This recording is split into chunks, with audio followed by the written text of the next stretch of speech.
ಒಂದು ಅರಣ್ಯದಲ್ಲಿ ಒಬ್ಬ ಬಲಶಾಲಿ ಸಿಂಹವೊಂದು ವಾಸಿಸುತ್ತಿತ್ತು. ಅದು ಪ್ರತಿದಿನ ಪ್ರಾಣಿಗಳನ್ನು ಬೇಟೆಯಾಡಿ ತಿನ್ನುತ್ತಿತ್ತು. ಹೌದು, ಪ್ರತಿದಿನ. ಎಲ್ಲಾ ಪ್ರಾಣಿಗಳಿಗೂ ಭಯವಾಯಿತು. ಗಾಳಿಯೇ ಮೌನವಾಗುವಷ್ಟು ಭಯ. ಆಗ ಅವುಗಳು ಸೇರಿಕೊಂಡು ಒಂದು ಸಲಹೆ ಹಾಕಿ ಪ್ರತಿದಿನ ಒಂದು ಪ್ರಾಣಿಯನ್ನು ಸ್ವಯಂ ಸಿಂಹನಿಗೆ ಕಳುಹಿಸುವ ನಿರ್ಧಾರ ಮಾಡಿತು. ಒಂದು ದಿನ ಸರದಿ ಬಂದಾಗ ಒಂದು ಚತುರ ಕತ್ತೆ ಹೋಗಿತು. ಚತುರ, ಹೌದು, ಕತ್ತೆಯೇ. ದಾರಿಯಲ್ಲಿ ಅದು ಒಂದು ದೊಡ್ಡ ಬಾವಿಯನ್ನು ಕಂಡಿತು. ಅದರ ಕಣ್ಣುಗಳು ಮಿನುಗಿದವು.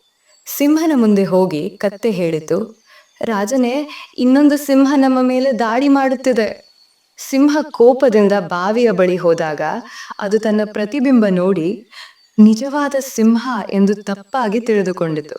ಕೋಪದ ಜೋರಿನಲ್ಲಿ ಅದು ಬಾವಿಗೆ ಜಿಗಿದಿತು. ಬಾವಿಯಲ್ಲಿ ಬಿದ್ದು ಸಾಯ್ತಾಯಿತು. ಅದರ ನಂತರ ಎಲ್ಲಾ ಪ್ರಾಣಿಗಳು ಸಂತೋಷದಿಂದ ಭಯವಿಲ್ಲದೆ ಬದುಕಿದವು.